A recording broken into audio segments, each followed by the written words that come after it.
So welcome everyone to In the Company of Charity, the podcast of the Daughters of Charity. I'm here with Sister Liz, my co-host.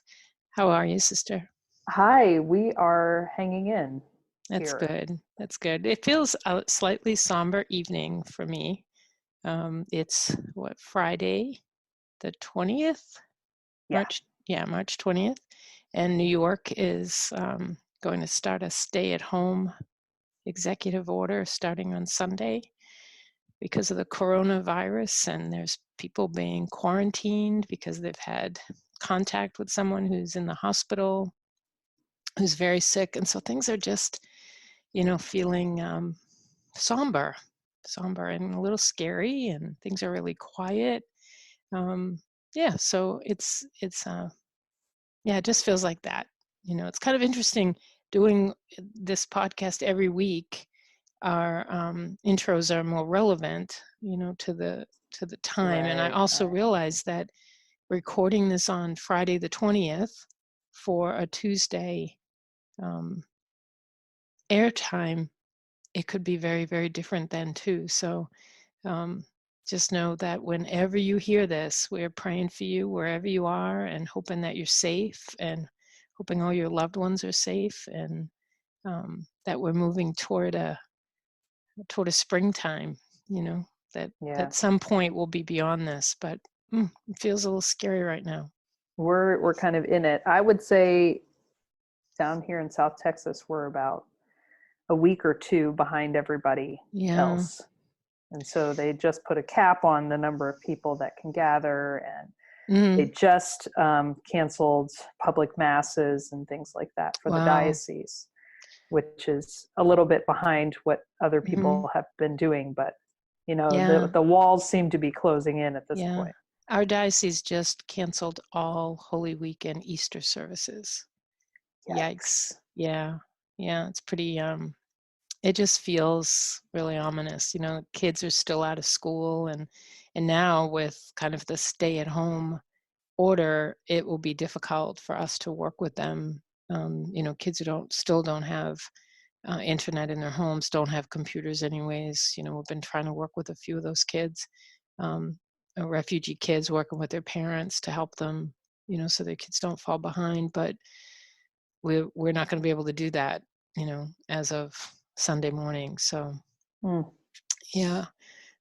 but I pray that what we're experiencing isn't what you're going to get in a week or two. That maybe we're learning something from all of this, and other cities and states don't have to go through all this. We'll also be making our vows next week.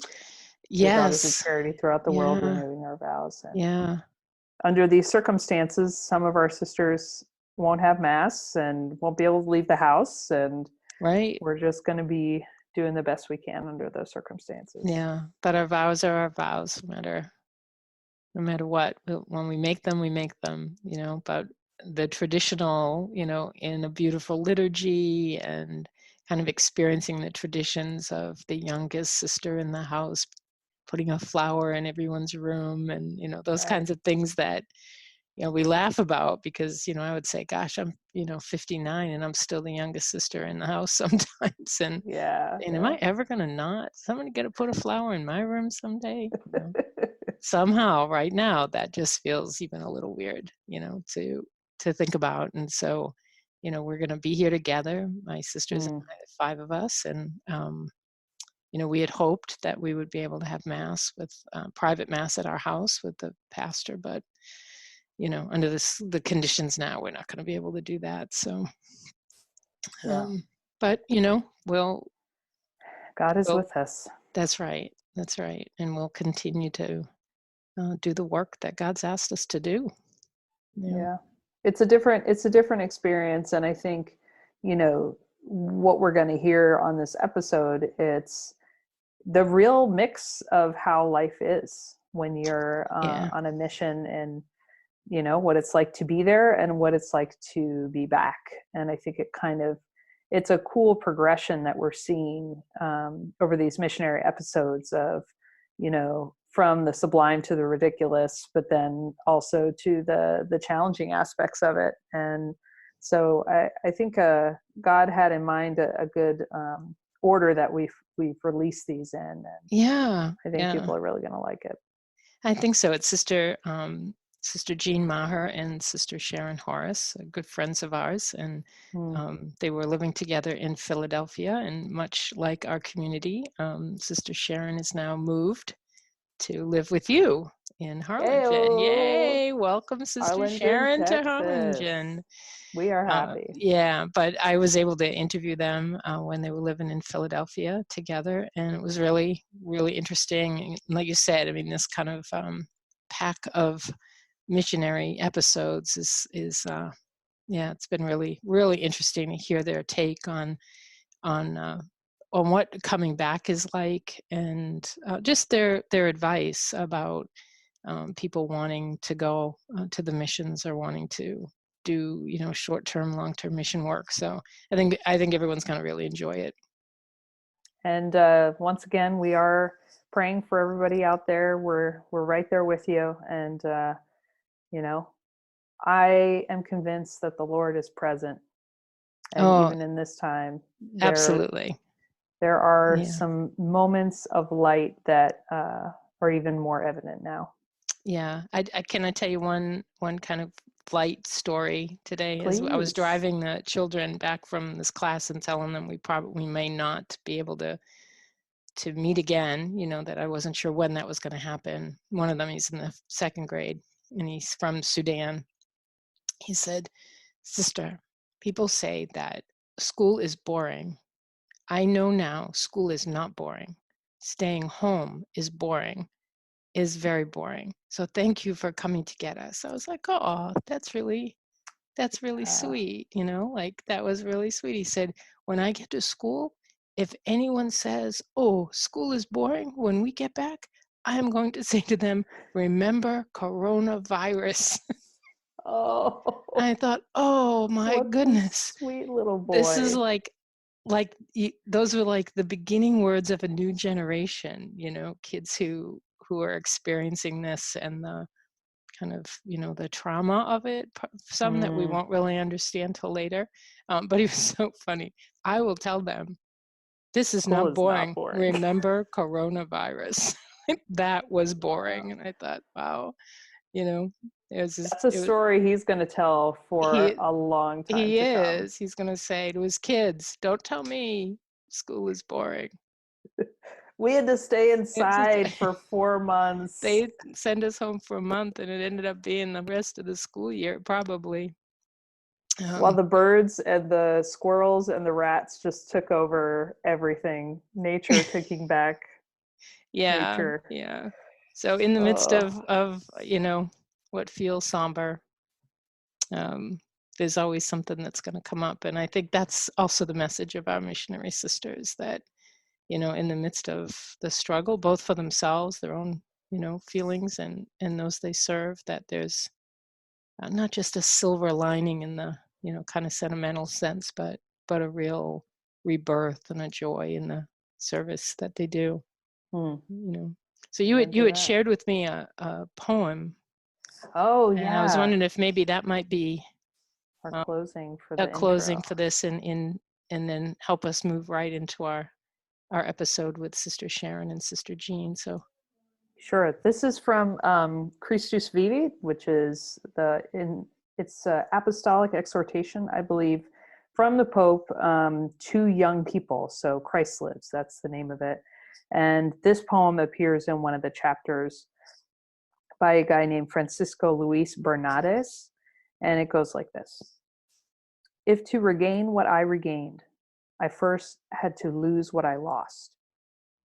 If to achieve what I achieved, I had to endure what I endured. If to be in love now, first I had to be hurt. I consider what I suffered well suffered. I consider what I wept for as well wept for. Because in the end, I came to see that we do not really enjoy what we enjoyed unless we have suffered for it. For in the end, I realize that the blossoms on the tree draw life from what lies buried beneath.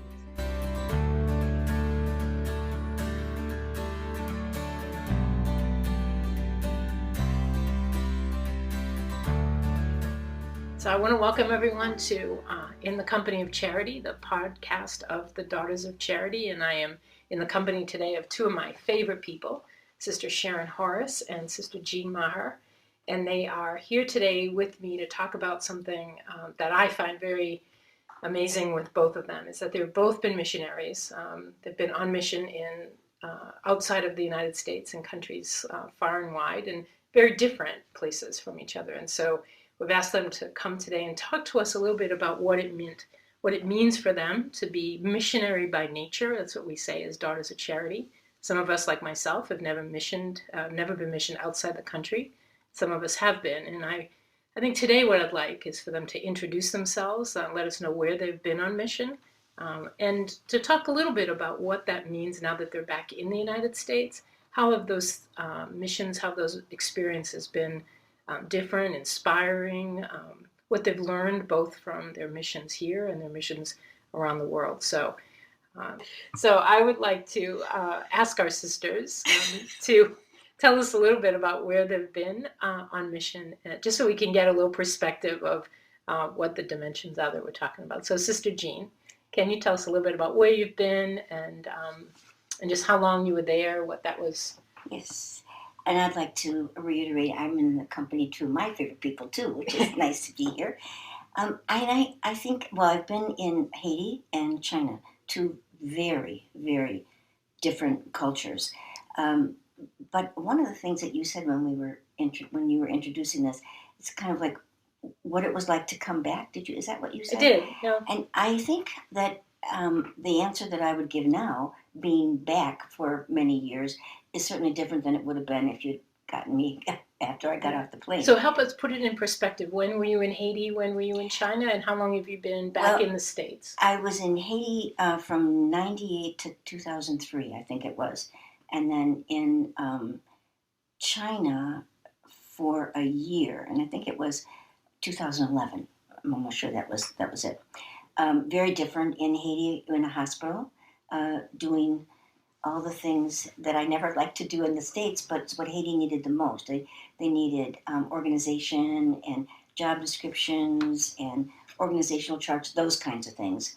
And in China, I was teaching English in a university, very different and both very exceptional kinds of experiences.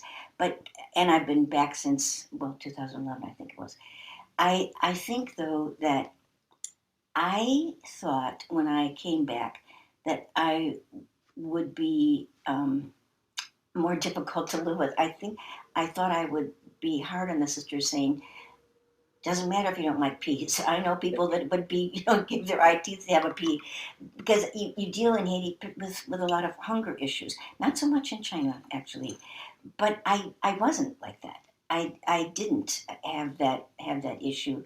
And I'm not even sure why. But I think what affects you more than anything else, maybe I was prepared not to be unkind when I got back because I was afraid that I might be. But I think it's the fact that you go with what you think is an agenda to bring Christ to the poor. And you find Christ in ways that you never expected. And you never stop the search, or you never stop the gratitude for what you experienced while you were there. So to say it isn't just the foreign country, it's the whole experience of a different culture where their language even is different in Scripture. And one of my favorite things is when Elizabeth and Mary met, we always say the infant leapt in her womb. In Haiti, and John danced in her womb. Just one little word different, but I love the image. And there are so many little things like that you hold in your heart for as long. I mean, I've been back for a long time, but I'll never stop thinking about John dancing in the womb. Yeah. Just little things like that I treasure. Tiny, but treasures. So would you say that's an experience that you could have had being in a different part of the country here, or do you think it's unique that your experience had to be in a totally different culture? I think it's been certainly good for me. I mean, I served in the South, which I'm from Wisconsin. I served in Alabama and Tennessee. that was different. But one of the things is living in a culture where you don't know the language. So the humility that you learn, the idea that you speak like a child, and that's not what we're used to. Right. You have to ask for help, and that's a new experience. That was new, and I didn't realize how sustaining it would be. That's a good experience. To feel that sense of vulnerability. Exactly. That's a great word. Yeah, Yeah. I think you put your finger right on it. And it's something, we're used to being in charge. We're used to being on top of things. And when you go to a foreign country Mm-hmm. where you don't know the language or the culture, and you're the one that it needs the help, I thought it was valuable.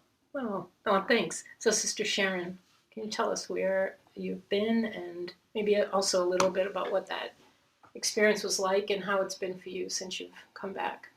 Sure.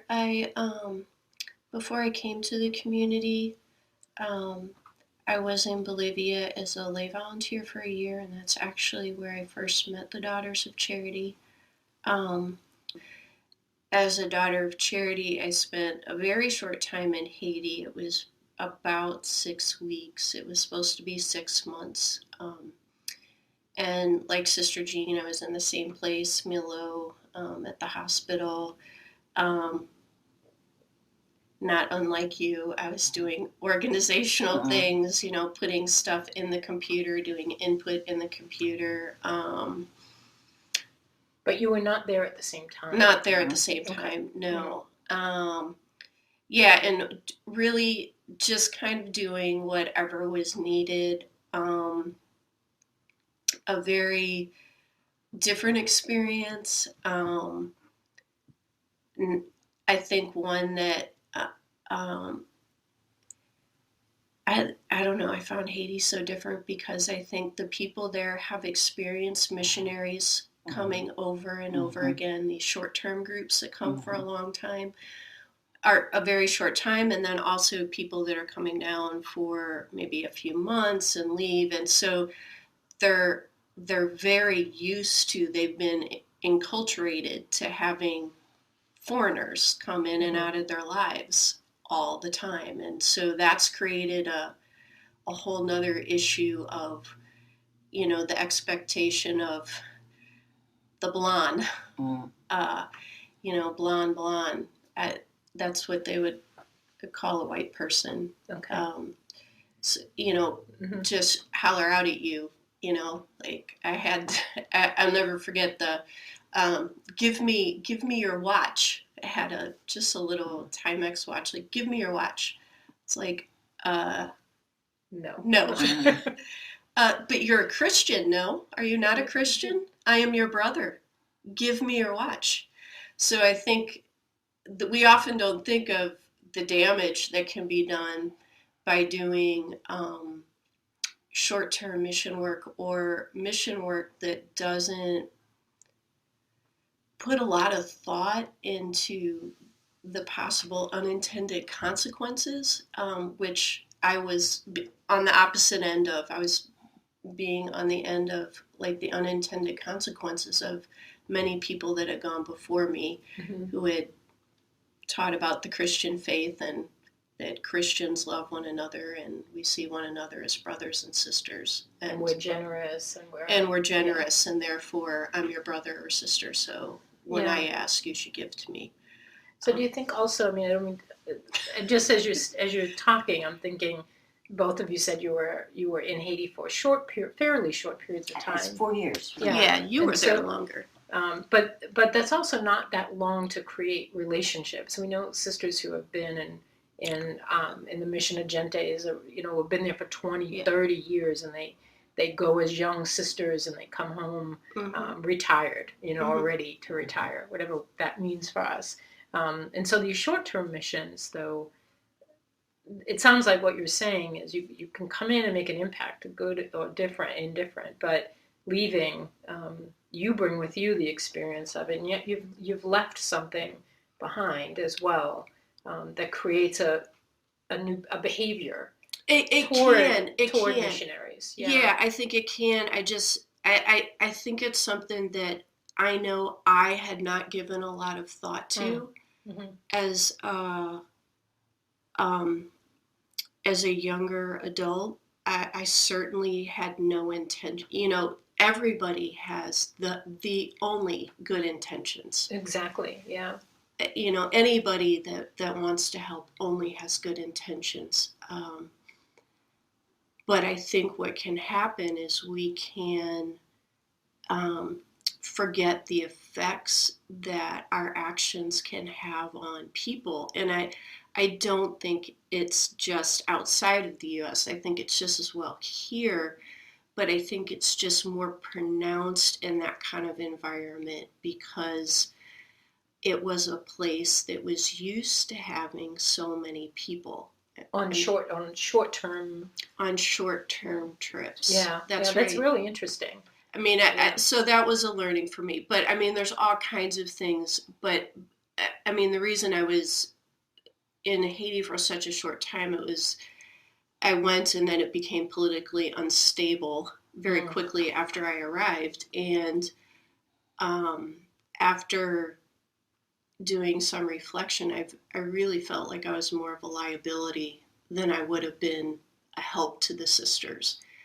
So the last thing a group of sisters need as missionaries in a country that's politically unstable is a person who doesn't know what they're doing, doesn't know the language, doesn't know the basics of living in the country. And so I really did not want to be a burden, and ended up coming back a little bit more quickly. It was a very short experience, but it was a very intense experience. The other country I've spent time in is Kenya. I was there for 2 years, which I also consider a pretty short time, but I feel like there I did have some really good relationships, and probably, don't know if I can say, probably more than anything, it's the relationships that stay with me from that time and from the work. Yeah. Yeah, and I think, again, just as you were talking about Bolivia and talking about Haiti being more short-term, places where you learn something, I think knowing you, that Kenya was a place that touched you a little bit more in the sense of the relationship with the people. And I guess that was kind of my point was, when we go someplace and we know we're only going to be there a short time, I think for our own self-preservation, sometimes we don't let ourselves get too connected. But sometimes the heart of the poor touch us in a way we can't know initially and think we can somehow shield ourselves. And we know that that's really not possible because the love and the relationships that we find are so deep and so fulfilling for us, as well as we know we're bringing something that it goes beyond the sense of service and becomes the relationship of the body of Christ, really. And that can be difficult to walk away from, whether you're walking away from it in Kenya or walking away from it in Philadelphia, where we're recording today. So, but thank you for that sharing, because I think it's important that people hear the emotion that sometimes people think we come and go. As we've been missioned from different places, the people that we leave are always like, well, where are you going and what's happening? And not recognize the toll it takes on us because of those relationships that we've developed. There's always, I think, the sense that sometimes we think, oh, being on mission is very glamorous. There's we think it's this very, romantic way of thinking. I don't mean romantic in the sentimental way, but we have these visions of being in Africa and working with these poor people, being in Haiti and making such a big difference. And both of you have said you went to Haiti and, did paperwork or did, and I think you can take from that saying, we did data collection or we did things that we were just being asked to do.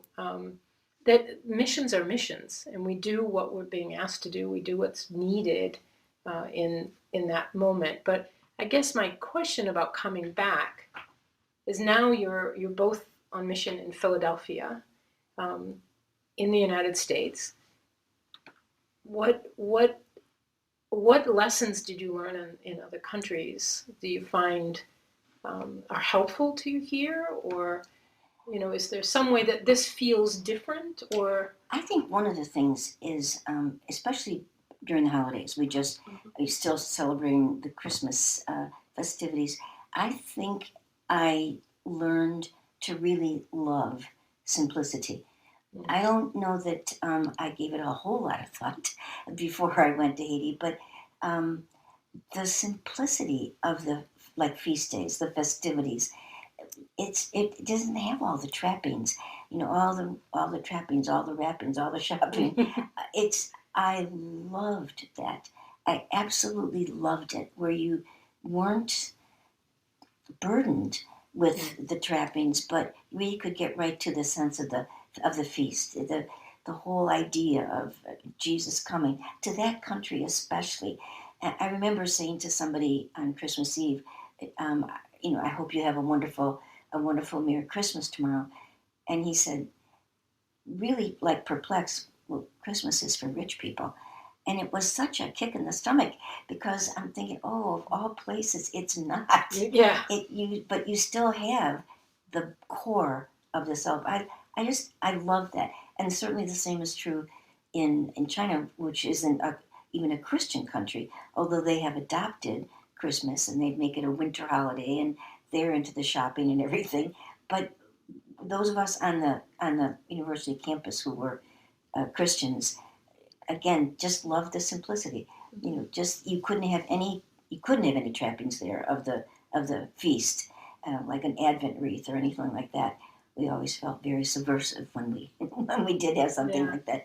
But I certainly have kept that from my experience, and again, treasure it.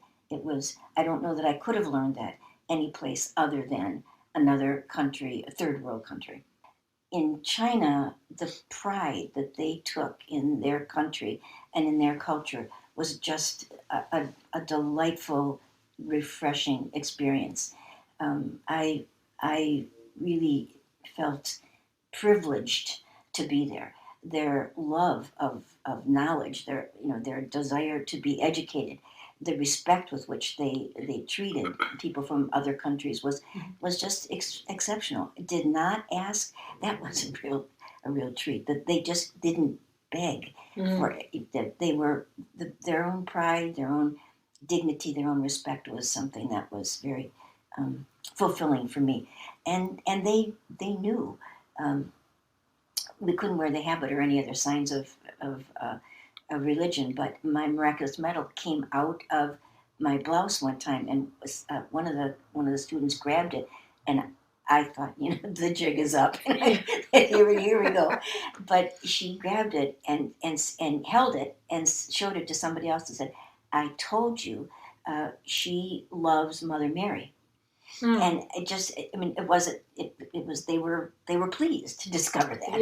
Yeah. To kind of have it proven. That's interesting. So in Kenya, you weren't necessarily with people who were Christian, and yet they seem to. Well, I think Kenya's pretty Christianized, a pretty Christianized country. The area where I served was Chepinyo, which is up in the mountains. And the tribe, it was a fairly traditional tribe that was first generation Christian. So when it was Easter time and we had baptisms, it was 100 kids were baptized. Mm-hmm. It was the craziest thing I've ever seen in my life. Uh-huh. So certainly, as I think a lot of people imagine, the celebrations in Africa are much more animated. There's a lot of dancing, drumming, all that kinds of things. Services can be very, very long. Some of that is because of dancing and drumming, and some of it is because homilies last a whole lot longer. Yeah. So it's just a very different experience of church, and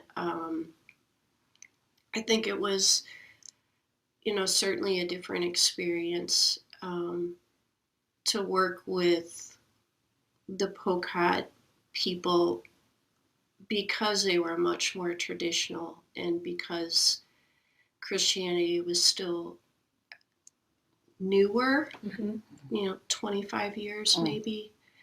So it's different than here where everything is so ingrained in culture in our whole world.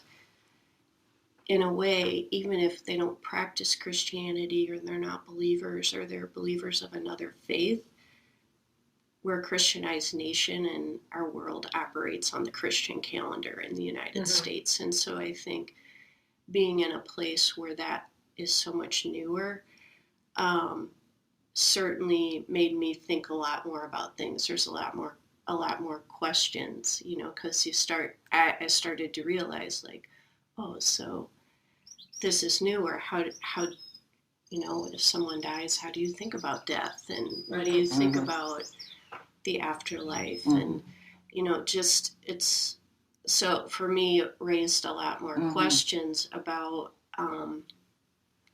faith and how they really understood faith, along with how was Catholicism really integrated into the culture, their own tribal culture. So I was going to ask, so did you find that families, say, with, initiations, kind of rites of passage, that the traditional ways in which people might go through those experiences were integrated into the Christian experience, or were they done separately?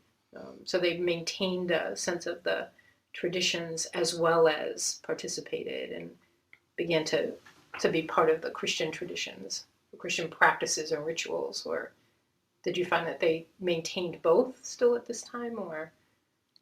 Well, first of all, I have to say I was blessed to be there in a year when they were doing the male initiation rites, which only happened every 7 years. So one of the years I was there happened to be one of the years they were doing it. And the sisters also, one of the reasons we were there in Chepignon is because an Irish missionary priest, Father Dillon, asked the sisters to come up to that area because he had done so much work as a pastor with the people.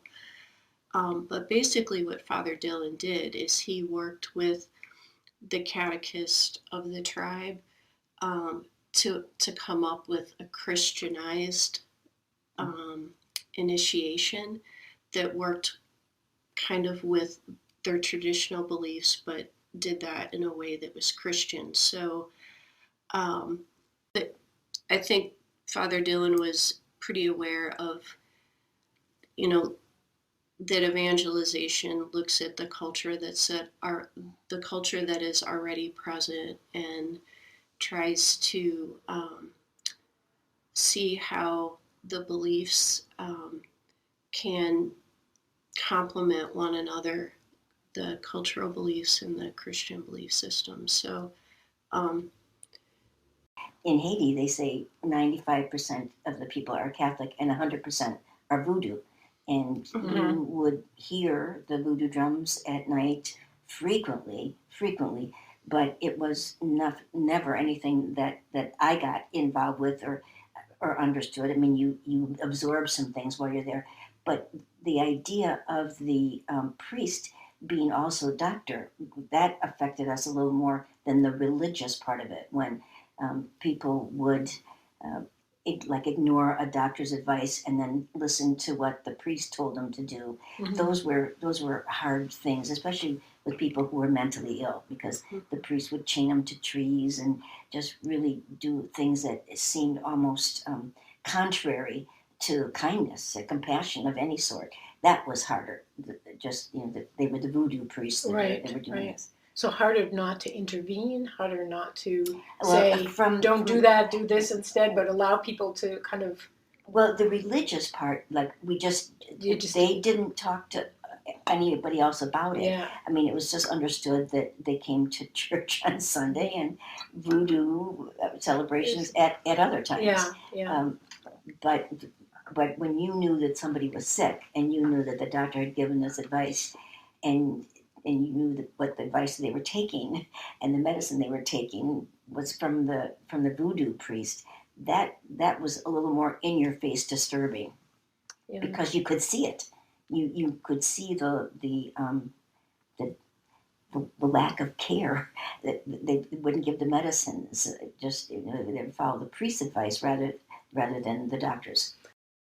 The most meaningful experience for me was the experience that I had to work the hardest to get over to even get started. I mean, when Mary Shea said to me, I have this little group of ladies that have some disabilities that I'd like you to, do some art with, or, it'd just be fun. They can come over and you can do some, and I'm like, oh great, what's this gonna be like that?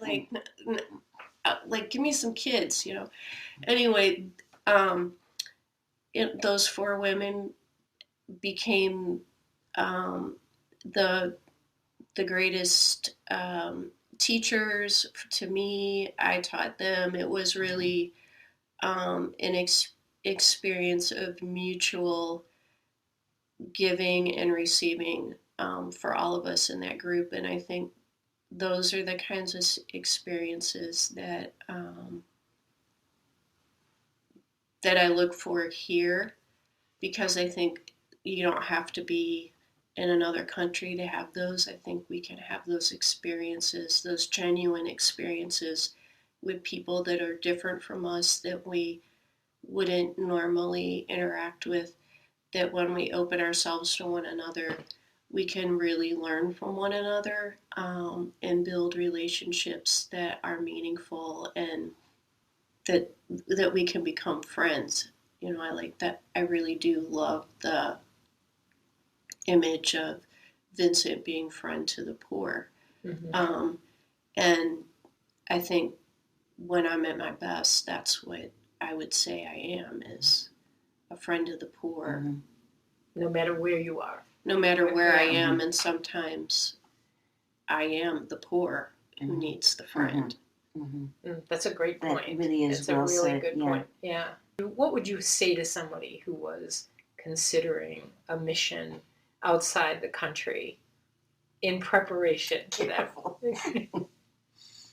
and I mean, you're asking that on purpose. I am asking it on purpose. I am, because I think we don't do an episode like this and expect that you're going to give us flowery answers. I mean, for me, what I appreciate about what we've talked about today is the honesty with which you both bring to this, that you were in countries not our own and experiencing many of the same things you would experience here, questioning about what am I doing here, or how's my relationship with the people that I'm serving. And I guess for people who are thinking about going someplace else, thinking they're going to find something or they're going to bring something, and I don't mean to bring them down, I think just from your experience, what would you want to say to somebody who was planning a trip, thinking about it, considering a mission trip or a missionary experience? We talked about this a little bit in our assembly, in our domestic assembly, because one of the points that we wanted to bring up to the provincial assembly is creating opportunities for young sisters to have these kinds of experiences. But I think it was you, Sister Sharon, that said something like, as long as you know, and we put this in it, as long as you know you're not going for what you can do for them, but for how it can change your life and make you a better servant when you come back. And there is something to be said about changing your geography, but so often we rely on our own competency. But when you're in another country, you can't always do that. I think you learn extraordinary things. You get insights that you couldn't get staying in your own comfort zone. You couldn't do it. So I strongly support the benefits of something like this. As long as you go in with your eyes open, you're not going to change them. That's not your point. That's in right. 2 weeks or whatever it is. Yeah. But how can you just change your own mindset. Become a little more aware of how different we can be, and yet we still see God in all of us. I think the preparation before something like that is crucial. Yeah. But I just strongly support it for our young sisters. Yeah, it's interesting as you're saying preparation before, when we know that there's kind of debriefing after. When someone comes home, there's the expectation that maybe you might take some time to kind of debrief and have some time to reintegrate back. And so maybe there is that one lesson learned in all of this is that preparing, not just to go and do something, and not just to understand, well, they eat food that's different from yours, or their language, not that. That's the kind of, yes, that'll happen. But the depth of what will happen to you yes. in the midst of your being Christ to Christ, right? Because they're Christ to us as well. Do you want to add anything to that, Sister Sharon, or do you have? Yeah, I guess I think that in terms of short-term missions, I would encourage anyone considering doing an international short-term mission trip to definitely do a domestic trip first. I think it's really hard to genuinely serve people outside your own country when you haven't spent time inside your own country, recognizing the poverty that's right around you. So I think that that's really important. And the more time you spend really understanding why people are in poverty to begin with is an important thing. You know, why are we at a soup kitchen today? What are the issues? Why are people hungry in America? What's happening? What are the issues behind this? Because then when you go outside the United States and you serve, you realize that problems are much bigger as well. And complicated. Very complex. That's right. And it's not we have to go to another place to see that there are poor people that need basic necessities.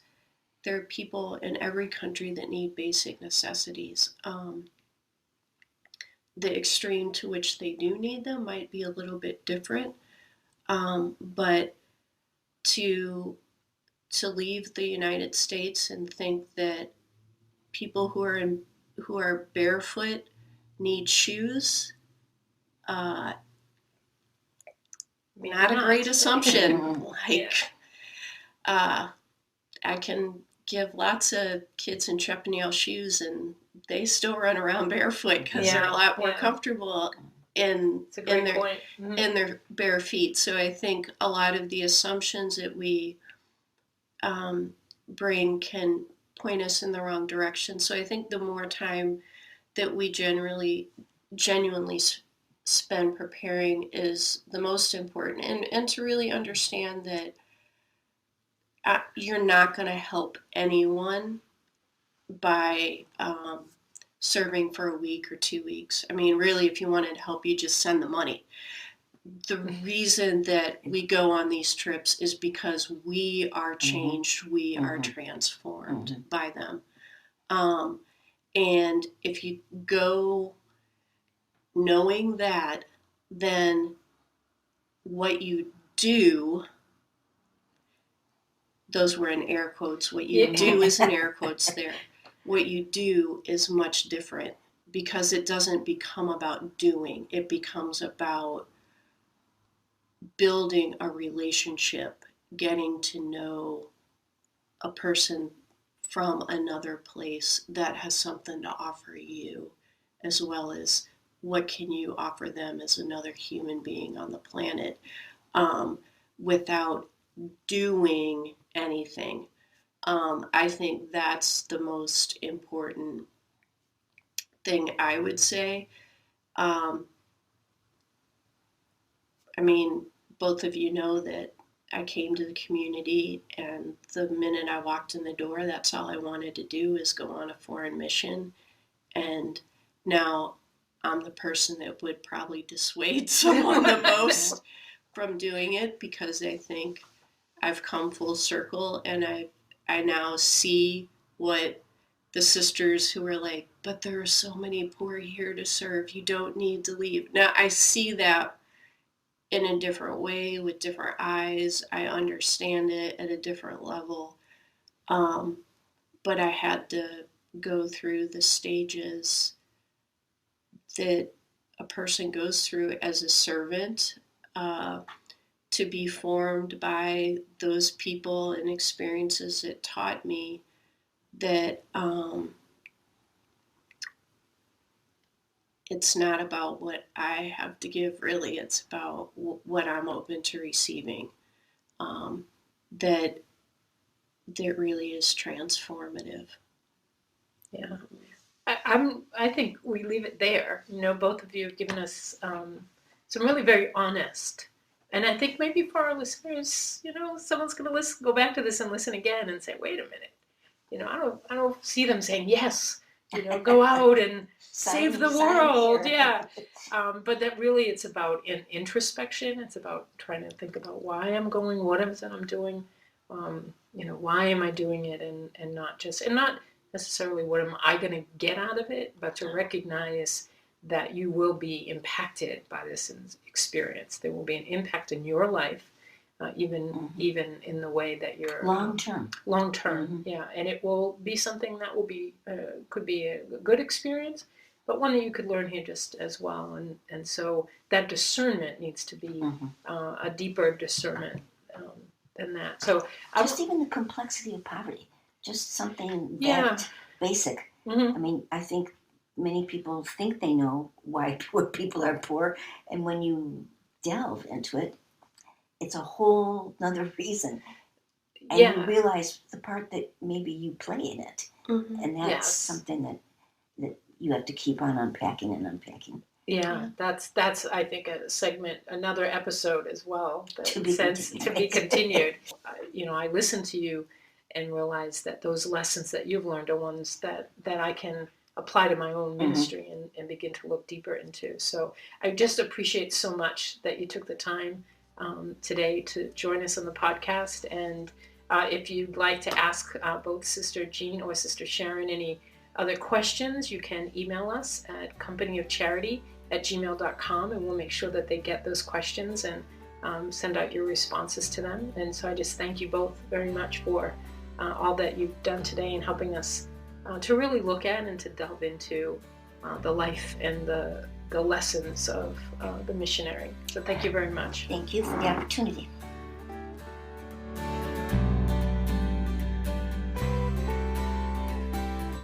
This has been in the Company of Charity podcast. Thanks for listening. We'll see you next time.